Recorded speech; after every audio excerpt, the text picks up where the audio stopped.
Let's say for a moment that unlike Monica, I think I did see Monica there somewhere. Let's say that unlike Monica, you do believe that the moon landing did actually happen and that it wasn't just a big hoax or a big conspiracy, right? And so, on that kind of basis, we go back into history. It's 1969, and the world is watching as Apollo 11 races towards the moon. And as we well know by now, there are two very famous names associated with the moon landing etched into history. And what are those two names that we all think about when we think of the moon landing? Did you say Trump? Okay. My mind wouldn't have gone there, okay? But Neil Armstrong and Buzz Aldrin, okay? We know who Phil would have voted for if he lived over. But then there's a third guy. There's a third guy, someone you've probably never heard of, and whose name you probably don't even remember. Who's that? Al Shepherd. Okay, maybe we did a different search on different Googles, maybe. But there's a third guy. He's also up there working behind the scenes quietly. You see, while Neil and Buzz are taking those first steps, planting American flags, grabbing all the headlines, this guy is actually alone in the command module, circling the moon, out of sight, out of contact with Earth for 48 minutes each orbit. He's the guy who kind of keeps the ship running. He's the guy tasked with making sure the others get home. He doesn't get to leave any footprints. There's no footage of him walking on the moon. And yet, he was just as loyal to that mission. And he's just as important to that mission as the other guys. Without this guy, the whole thing collapses. The mission fails. And yet, we don't often talk about him. In fact, does anyone know what his name is and who we are actually talking about? Any? Okay, I don't know who this other guy, Al Shepherd, was, but we're talking about this guy, Michael Collins. He was the unsung hero, the lesser-known hero of Apollo 11, the one that history barely even remembers. And yet, for Neil and Buzz, man, I'm sure they never forgot about Michael Collins. Because while on that mission, they were literally depending on Michael for their survival. And I bring up this guy, this lesser-known hero of the moon landing, because the sermon series we're in at the moment, we're looking at, in the same way, lesser-known heroes, those unsung heroes of the faith, those characters in the Bible who, like Michael, they often get forgotten. They hardly get a mention. They didn't write any books of the Bible, any letters. They didn't plant any big churches or anything like that. And yet, also like Michael, they were just as loyal to the mission, however. And they were just as important to the mission, just as vital to the success of the mission as those others who do get remembered. So today, I dare say, maybe some older folk, but I dare say most of us haven't really ever heard of this guy, a guy called Onesiphorus. Onesiphorus. I really hope I'm saying that right, okay? We're just going to, you say it confidently enough, hopefully it will stick. Onesiphorus was to the Apostle Paul kind of like what Michael Collins was to Neil and Buzz. Onesiphorus was someone that history barely even remembers, and yet I have no doubt in my mind that the Apostle Paul thought about Onesiphorus right up until his dying breath. Right? Because in a very real sense, while on his final mission, the Apostle Paul was actually literally dependent on Onesiphorus for his survival. So therefore, like Michael Collins, Onesiphorus was just as loyal to the mission, just as important to the mission, and just as vital to the mission's success as the Apostle Paul, we might say. And here's the thing, maybe today, right? Maybe today you already have an Onesiphorus in your life, right? That person who's always just been there, steady, loyal, maybe circling around your life and just seems to always know when to show up and how to show up. And if you have one of those, that's amazing. That's awesome. That's great. Okay. But the reality is, not everyone does. Not everyone does have an Onesiphorus. Perhaps this morning, you might be challenged to be that Onesiphorus in someone else's life. Because in a world that seems, you'd think, more connected than ever, phone calls, text messages, Facebook, Instagram, you'd think that most of us would be feeling less alone, less isolated than ever before. But the reality is, like, studies just show that, man, that we're more lonely than ever before.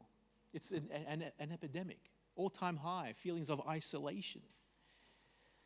We've got lots of friends, lots of followers on all these platforms, but how many of them could you actually depend on as being a friend, a faithful, a loyal friend, a friend who remains, a friend who refreshes, a friend who is relentless in their pursuit of you? You see, tucked away in 2 Timothy, there are these 4 short verses that present us with a friend like this. You see, Onesiphorus was that kind of friend to the Apostle Paul. Someone we've never probably even heard of, and yet, hopefully this morning, Onesiphorus might kind of change, might revolutionize how you and I view friendship, how you and I view faith, how you and I view what it looks like to actually show up for someone, right? So let's dive into the life of this lesser-known hero, Onesiphorus, and see these qualities that made him such a loyal, such a good, such a faithful friend to the Apostle Paul. And so here's the first one. A loyal friend remains. They simply stick with you when others don't.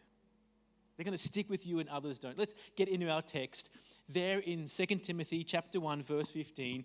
And this verse not only is going to give us this first point, it's also going to help set up the context a bit of why Paul even wrote this letter in the first place. Chapter 1, verse 15, notice what the Apostle Paul says there. He says, "You are aware that all who are in Asia turned away from me, among whom are Phygellus and Hermogenes." Hopefully we're saying their names right, okay, but we're going to run with Phygellus and Hermogenes. 2 more names that have been etched into history, but not for the right reasons, not for such good reasons.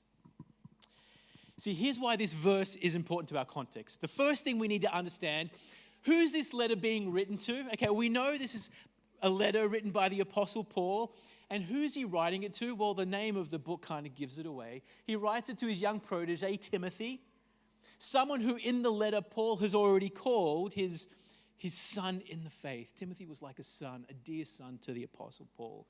Okay, but now there's something very particular, though, specific about this particular letter. This was most likely the last letter that Paul ever got to write. These are his final words, written from a Roman prison cell just before his execution.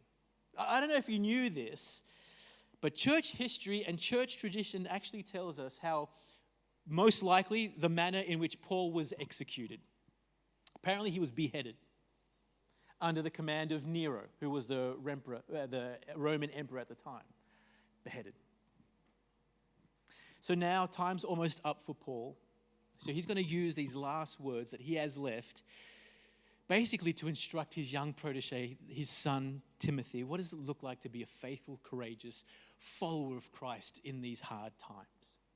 So he gets to write one last letter, one more letter from prison.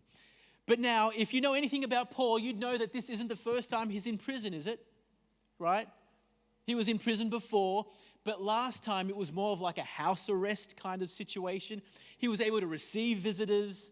He was able to continue, like he had the freedom to keep preaching the gospel to, guards and those around him. And then ultimately he's released from that prison time so he can continue on one more missionary journey.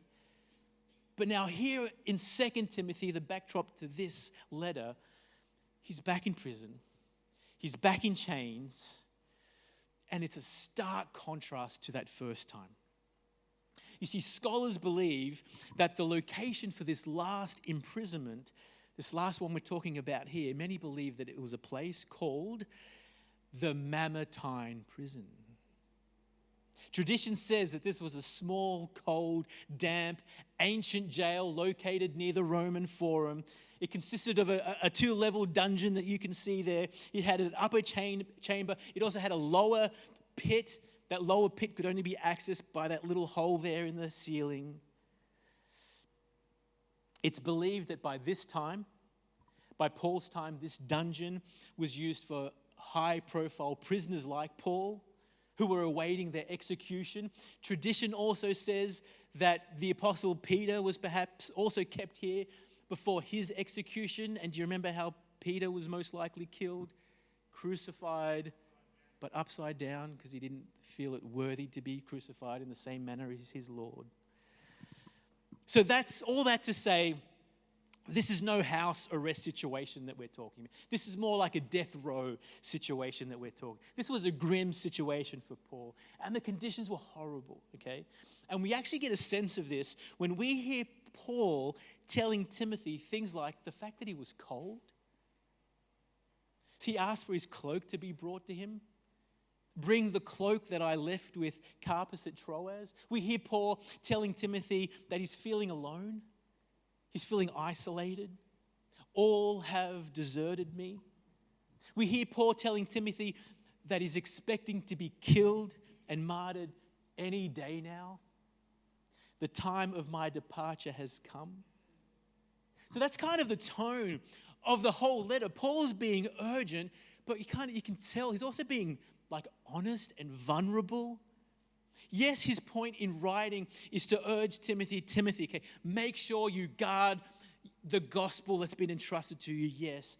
But also you can hear him just pleading like a father would plead with his son on his deathbed. He's pleading with his son in the faith. Timothy, please, Timothy, just make sure you stay strong till the end. Timothy, make sure you stand your ground when others don't. Because you know what, Timothy, the suffering will come. Persecutions, they're going to come. The trials will come. And like with me right now, Timothy, death might even come knocking on your door any day now for remaining faithful. But here's the question I have for you, Timothy. How will you be remembered? How will you be remembered? So that brings us back to our first point. Because this is where Paul now introduces these two characters, Phygellus and Hermogenes, kind of as a way of asking Timothy, but asking each one of us this morning, how will you be remembered? Will you be remembered as a coward who fled when things started to heat up like Phygellus and Hermogenes? Or will you be remembered as someone who remained, who stood their ground, who stuck by me? Now, here's the thing, okay? Before we're too hard on these two guys, Phygellus and Hermogenes, let's just try to put ourselves in their shoes for a moment, okay? Because remember, by this point, Nero's persecution of Christians has now spread beyond just Rome. It's now even made its way all the way around Asia. When you see Asia in the New Testament, think more like modern-day Turkey. That's the Asia that's being thought about there. Okay, so persecution is just everywhere. Attacks on Christians, these attacks on persecution and the Christians, the killing, the martyrdom of Christians is at its peak. But for some reason, the church just continues to grow and grow and grow. Churches are getting planted. The gospel is just blowing up throughout the Roman Empire. So this is making Nero it's provoking Nero more and more and more. And remember, okay, the Apostle Paul by this stage is probably considered the most influential leader within Christianity by this stage. And so, associating yourself with Paul, who's now been branded a criminal, to be associated with him you're writing your own death. It's a death wish, right? To be associated with Paul. And so we get it. Phygellus and Hermogenes, they probably were fearing for their lives. But now put yourself in Paul's shoes. This must have stung. This must have really hurt him, because for him, it was deeply personal. You see, the fact that these two are specifically named it probably suggests that at one stage they were Paul's trusted co-workers for the gospel. Maybe even Phygelus and Hermogenes, prominent figures within the churches of Ephesus or in Asia. And so the fact that they have now abandoned Paul, imagine how much that would have hurt to Paul personally. Because Paul's tone here, when he speaks to them, he's not speaking of guys who kind of just like drifted away. This speaks of someone who has actively, intentionally distanced themselves from Paul. They didn't want anything to do with him anymore. And I really don't think Paul's mad at them. I just think he's hurt by them. I don't think he names them in order to shame them. I really think he names them as a real warning to Timothy, as a warning to say, please don't end up like these guys. Imagine that. Imagine that was your legacy, right? To be forever remembered in Scripture as those guys who deserted the Apostle Paul. To be forever remembered in Scripture as cowards who abandoned their post, cowards who abandoned Paul, a brother in need when he needed them the most. See, think about it. Sometimes we think, right, that the only way to really do damage to someone is if we are like actively trying to do them harm or intentionally trying to be mean to them or hurt them. That's where our mind goes to.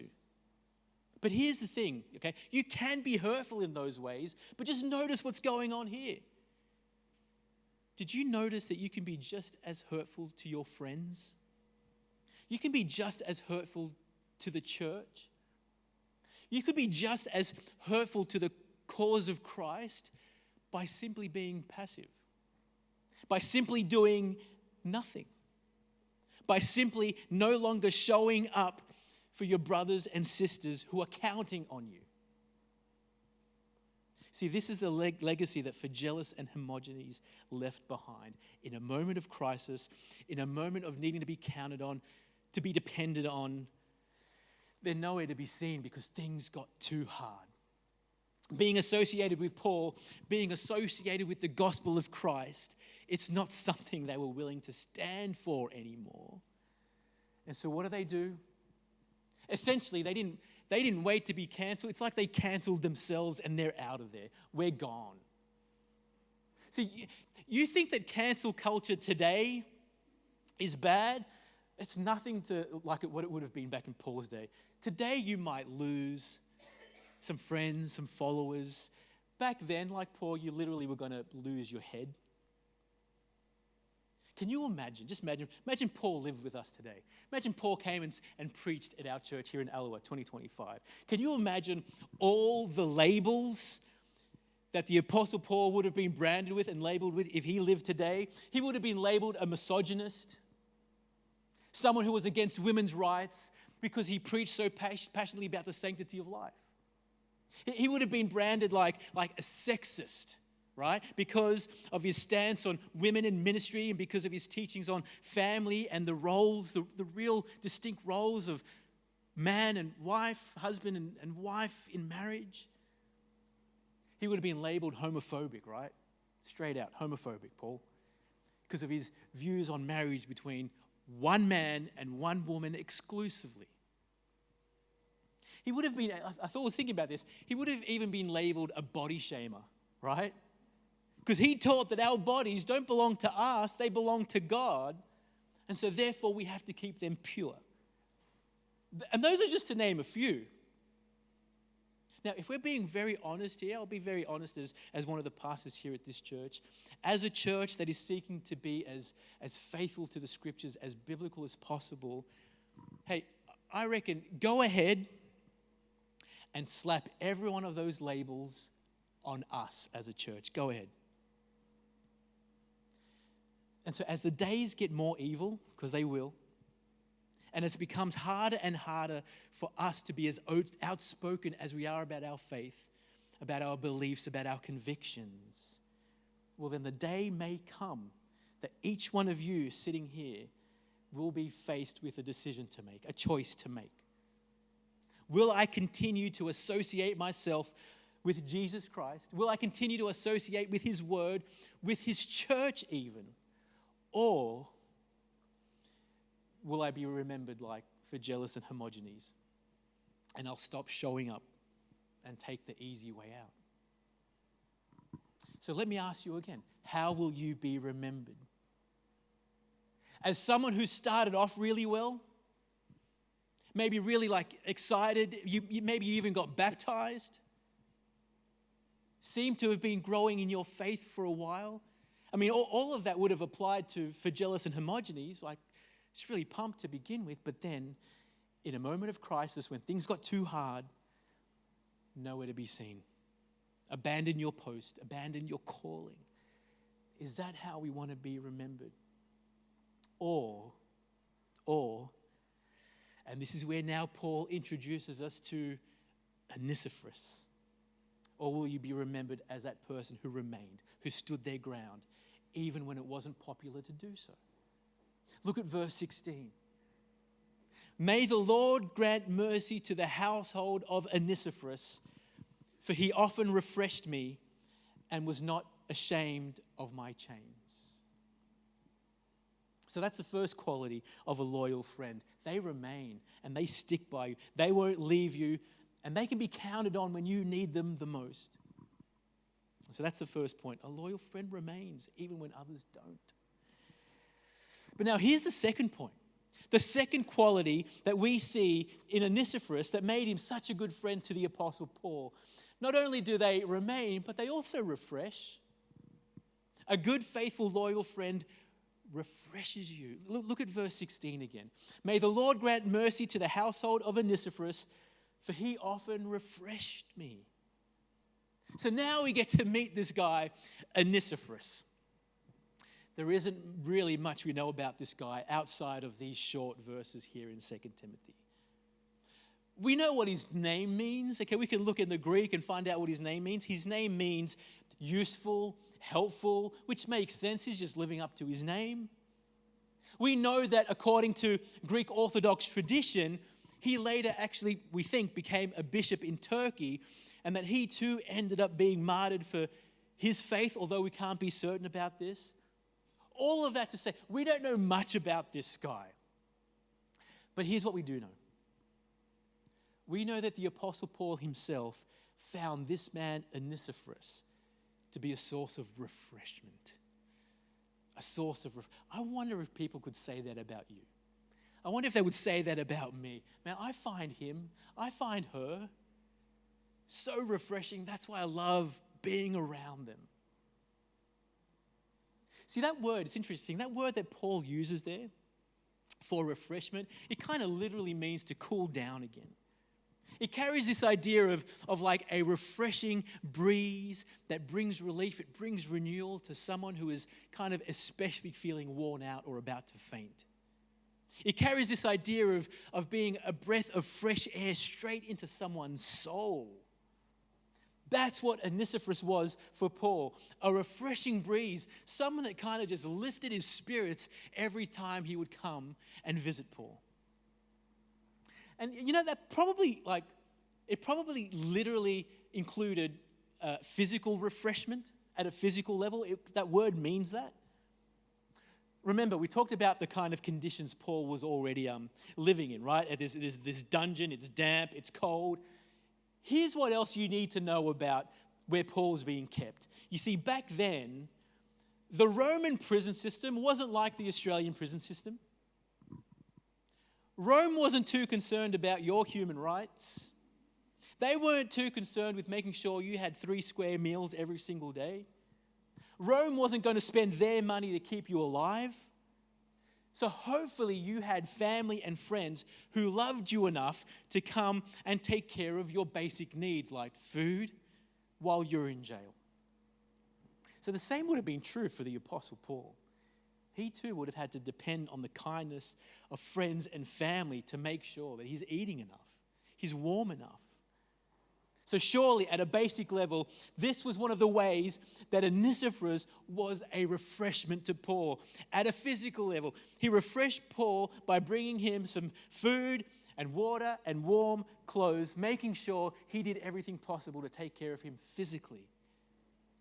But now here's the thing though, that word being used there, to refresh someone, it also goes beyond just physical.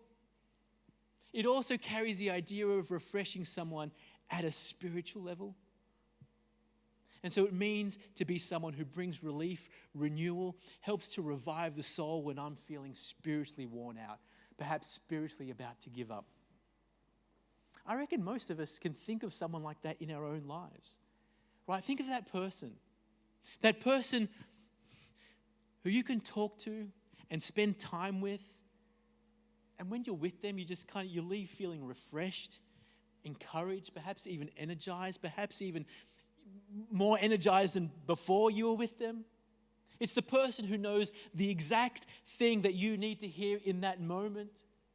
That person who knows how to make you laugh even for a second and help you forget about all the bad things going on in your life right now. Perhaps, like with Onesiphorus, it's that friend that is always like paying attention, springs into action when they see a need that they can meet.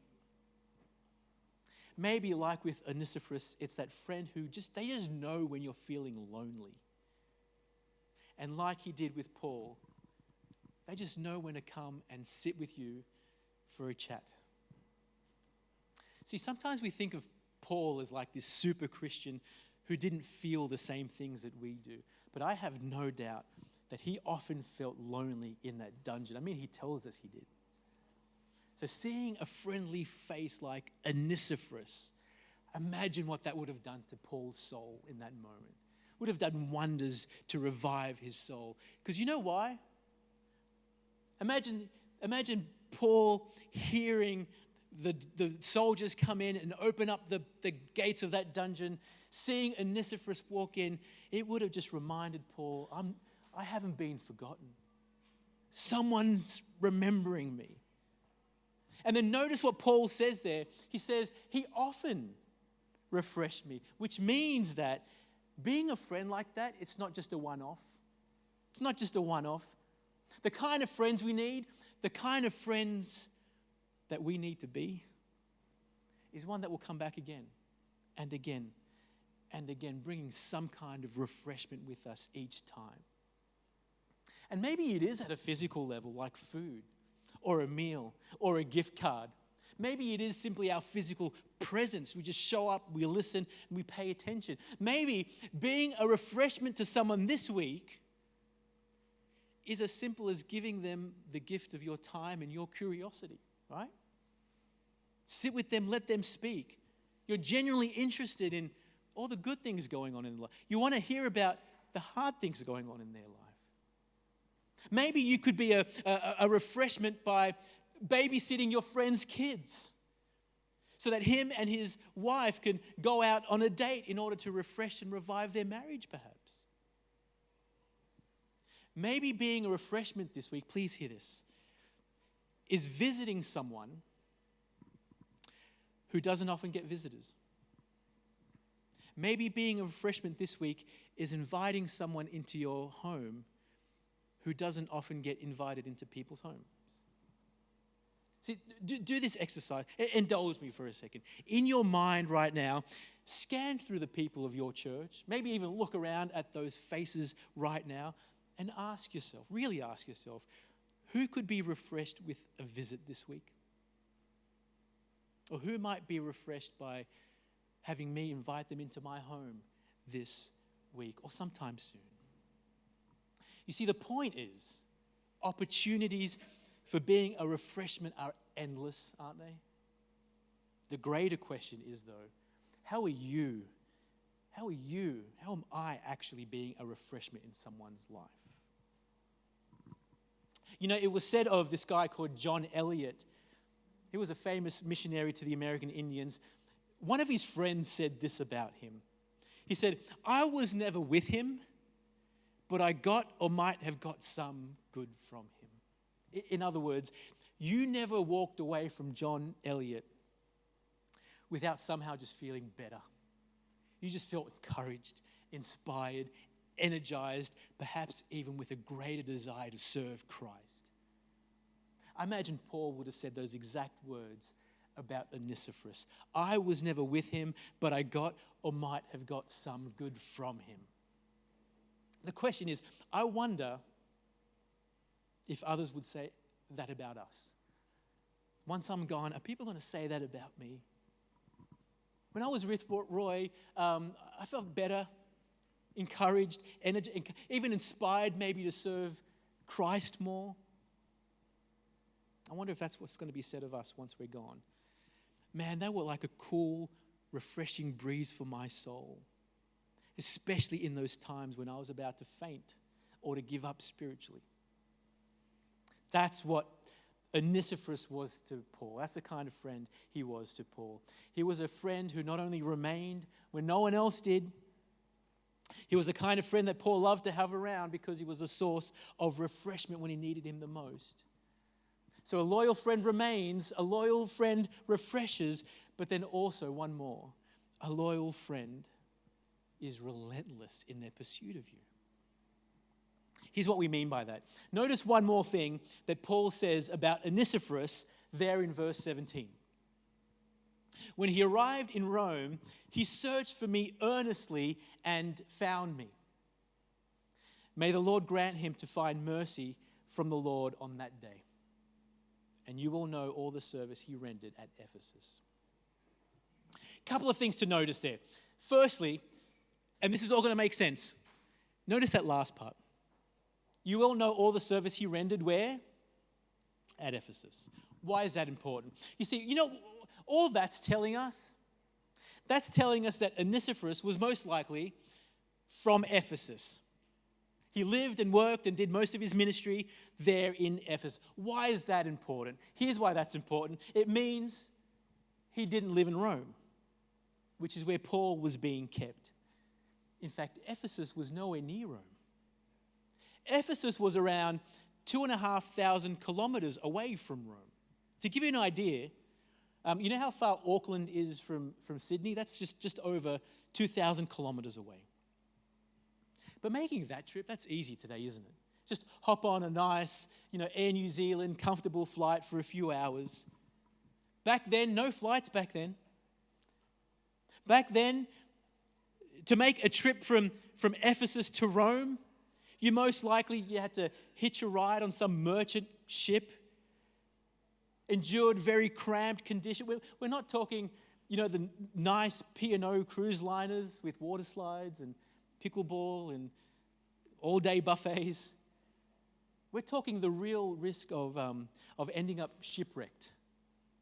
We're talking even under the ideal conditions, a trip that would take anywhere from 10 to 20 days one way. But now getting there was just half the battle. See, here's what really stands out about Onesiphorus. It's what happens when he gets to Rome. We're told when he arrived in Rome, he searched for me earnestly and found me. See, I imagine, I just imagine Onesiphorus arriving at Rome only to realize, man, he's never seen anything like this before. This is the biggest city he's ever been to because it was the most populated city of the ancient world. And so since he's most likely never been there, well, then he doesn't even know where to start. It's not like the dungeon where Paul is. It's not like the dungeon is popping up on the TripAdvisor website as one of the top 10 places to visit while in Rome. He's working without a phone. He's working without Google Maps. He's working without GPS. All these things that we take for granted nowadays. But then on top of all, if that wasn't enough, on top of all that, not too long before Paul would have been thrown into that dungeon, maybe a year or so before, you may know this from history, but a large portion of Rome was ruined by fire. And this fire was blamed on the Christians. Meaning that many of those Christians who did survive the fire, because many didn't, or many of the Christians who did survive the persecution, because many didn't, but many of them, most of them, what did they do? They fled the city. Maybe Phygellus and Hermogenes were part of that group that got out of there as quick as they could. So you know what this meant? This meant that any information on Paul's whereabouts would have been scarce because there's not many Christians around. And let's just say you did find a Christian. They would have been very suspicious of a stranger like you showing up to that city, asking about Paul's whereabouts, because they don't know what intentions you had in trying to find Paul. And so naturally, they're not going to be sharing much information with you. So we don't know how long he spent searching for Paul. Was it days? Was it weeks? Was it a month? Was it months? We don't know. But here's what we do know. Here's what we do know. I love this. Paul says, he found me. He did find Paul because a friend like Onesiphorus wasn't going to give up so easily. So he was relentless in his pursuit of Paul, and so he wouldn't stop until he could make it and get there and fulfill his needs. Think about the resolve, the determination of this guy, Onesiphorus. Man, we can learn so much from him. Because you know what he could have done? Think about this. You know what he could have, and this would have been a great thing to do still. You know what he could have done? He's back in Ephesus, doing ministry, living life, right? He hears about his friend Paul being thrown into jail. You know what he could have done? He could have gathered a group of Christians. He could have gathered the church leaders there in Ephesus, and he could have put on a prayer meeting. Hey guys, Paul's in trouble. Let's pray for him. And then maybe he prayed this great prayer that God would have mercy on Paul, that God would show grace on Paul, that God would provide all of Paul's needs in trouble. And then they all would have said amen to that. And then they could have just continued on doing whatever else they were doing for that day.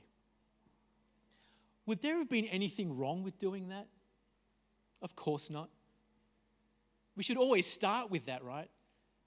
We should always start with that. It's just that too many of us not only start with that, but we end with that too. That's as far as we're willing to go when we hear of a friend or when we hear of a brother or sister in Christ who has a need and who needs you or me to show up for them in some way. So please don't hear me saying that we shouldn't be praying for people's various needs. We should. But imagine if, like Onesiphorus, your willingness to step up and to show up went beyond just words, and you actually backed up your prayers with action. Because for Onesiphorus, when he got wind of Paul's imprisonment, what was his instinct? Drop everything and go. He was relentless in his pursuit of Paul, relentless in his resolve to be a source of refreshment to his friend, Paul, because that's what a loyal friend does. And so again, very simply, the greater question is, are you a friend like that? Am I a friend like that? Would you drop everything today and travel to Rome if your friend needed you in that way, that badly? And realistically, let's be honest, it's probably not going to be as drastic as visiting a friend in dungeon. That's probably not going to happen today. But maybe it is a friend who's battling depression. It's a friend who's battling mental illness, or their marriage is falling apart, and they're needing you to drop everything just to come and sit with them for a while. And you know what? Look, I get it because I feel this way too sometimes. Maybe you're like, but I just don't know what to say in moments like that. Maybe I'm not good at praying. Maybe I feel uncomfortable in hospitals. Maybe I feel uncomfortable in funerals or in prisons. The reality is many people are uncomfortable in these situations. We get that. But here's the thing. That old saying that I'm sure you've heard, I reckon it's so true. That people probably won't remember anything you said or didn't say, but they will remember what? That you were there. They will remember that you showed up. They probably won't remember anything we said or didn't say, but they're going to remember that you were there and that you showed. You know what? I think this applies broadly to many areas of our lives. Not only to our friends, our family, not only to your friends' family, maybe even our church, our service, our ministries. Don't underestimate all the good that you could do in your church, in your ministries, in your service by simply showing up when others don't. By simply showing up when others don't. People may not remember anything you said or didn't say, but they will remember that you showed up and that you were there. So I wonder if those qualities that we've just learned about Onesiphorus, once we're long gone, will they be said about us? Man, they were kind. They were the kind of person that just remained when others don't. You know, they were the kind of person that we just love to have around because there was a source of refreshment. But then also, man, the resolve and the determination of that guy or that girl was next level. They were relentless. His willingness to help went beyond just words or just prayers. When he heard about a need, his instinct was to drop everything and go.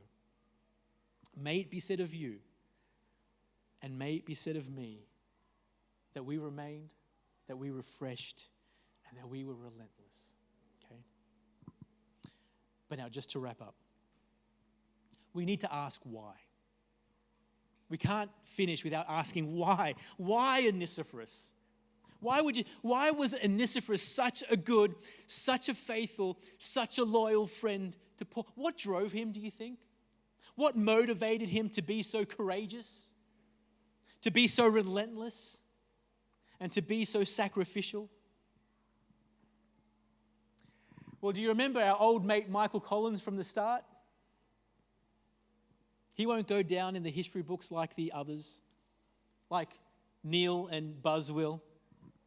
He won't be remembered in the same way as those guys, and yet you remember, he believed in the mission just as much as they did, and he was just as invested into the mission as they were, making him just as important, just as vital to the success of the mission as anyone else.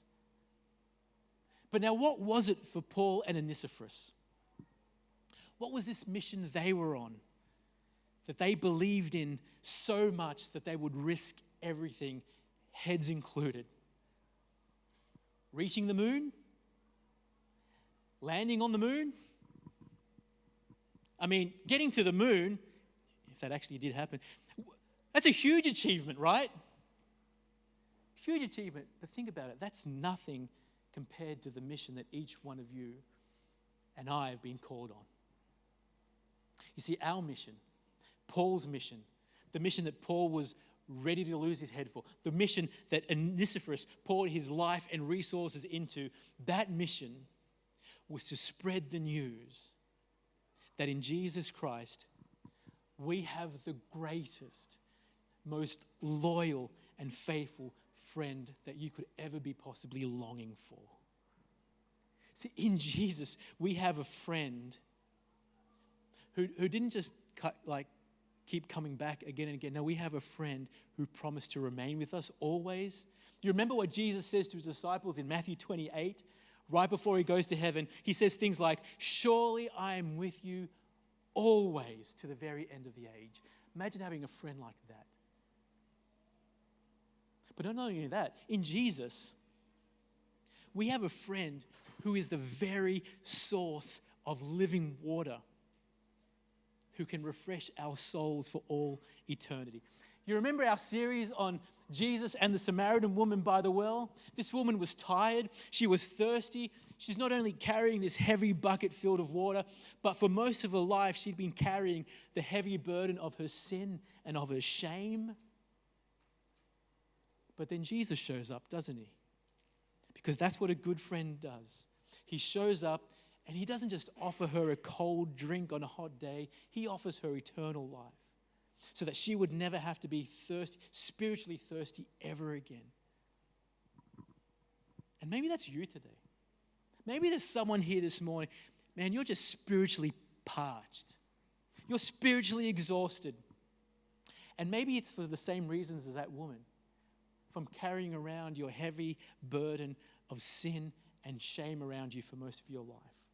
Well, this morning, Jesus simply wants you to know that you have a loyal friend who always shows up with some kind of refreshment. A friend who shows up saying things like this: "Come to me, all of you who are weary and burdened, and I will give you rest."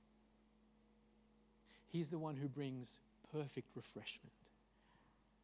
And then lastly, I love this one. Lastly, we have a friend in Jesus who didn't just travel from Ephesus to Rome to find you, did he? No. The Son of God left the glory of heaven, traveled down to us here on earth, becoming a human being. Why? Because that's how relentless he was in his search to find us. And where did he find us? Trapped in another dungeon. It's just that it's a dungeon that's called sin. Yet he dropped everything. There's nothing he wouldn't sacrifice, nothing he wouldn't do, even if it meant his own death, so that you and I might be delivered and rescued from that dungeon of sin and returned home safely to be with him forever. So, Onesiphorus truly was a hero of the faith. And the challenge this morning is, please, church, let's go out and be the kind of friend that he was to the ones in your own life. But do so because you believe in the mission. Do so because you believe there's a greater mission at play. And the mission is this: Jesus wants those friendships that you're going to go out and have. He wants those friendships to be like a signpost, like a pointer to the greatest friendship. He wants those friendships to point your friends to the greatest friendship they could ever long for, friendship with the Lord Jesus Christ.